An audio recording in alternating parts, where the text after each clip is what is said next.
Alright folks, Dave here, aka the Gypsy for Link Prospector and I guess the SEO Training Dojo. Today what we're going to be doing is we're going to have a real quick look at a couple of tools that you can use to find new pages, new files on a given website. Idea being, of course, if you're doing content programs and things of that nature, yeah, a little competitor analysis could come in handy.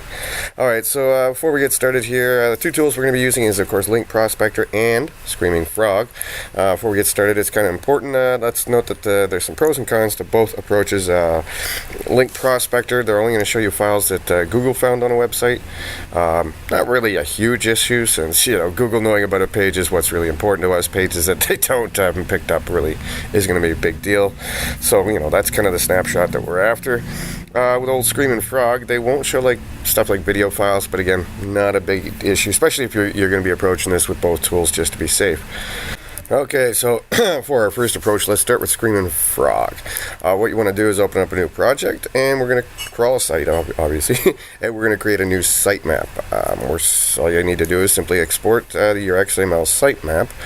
Okay, like so, not a problem, easy enough. And then you're going to want to do is grab your Excel or whatever spreadsheet tool you're using, open it up in there. And as you can see, we have the URL, last modified date, change frequency, and priority. Since we're after things that are new on the website, we're going to want to sort this by dates. This is going to give us our chronological set. Alright, and there you go. This is going to give you a nice list that you can start poking through. And obviously, if we're highlighting a certain given area, date set that we want to look at new pages, that's exactly what we got. Alright, so now we're going to go with approach number 2. Again, hey, never hurts to do both because then you get a complete picture. So we're going to go back over to Link Prospector. Let's head over to Find Prospects, and we're going to set up a custom report. There you're going to want to add in a search query that obviously, in our case, is going to be a site command, just like we put into Google. And this is going to give us all the pages on a given site. So that's not a problem, simple enough.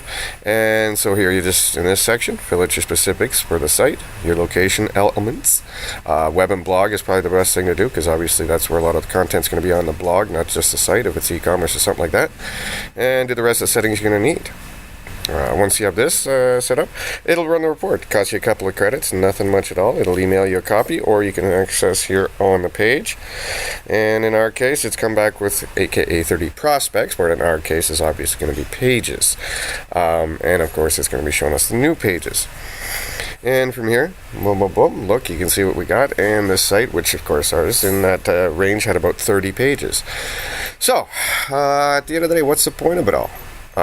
We can often use this kind of approach when doing competitor analysis to establish, what elements of content programming that your client's competitor or your competitor, what they have in place. You can cross-reference this for movement in the niche if you're tracking such things as far as different query spaces, and get an understanding how Google might be treating them or changing over time.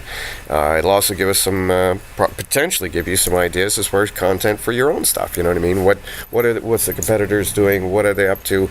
And it might start to give you, okay, maybe we should be stronger in this area, that area, or you can start to see maybe what kind of query spaces they might be targeting. Anyways, there you go. A couple of quick and easy methods for figuring out what your competitors or other websites are doing. Real easy stuff. I hope you enjoyed it. Use it in good health. Until next time, this is Dave on behalf of Link Prospector and, of course, SEO Pros, SEO Training Dojo, my buddy Terry Van Horn. Thanks for all the work you put into this, and we'll see you next time.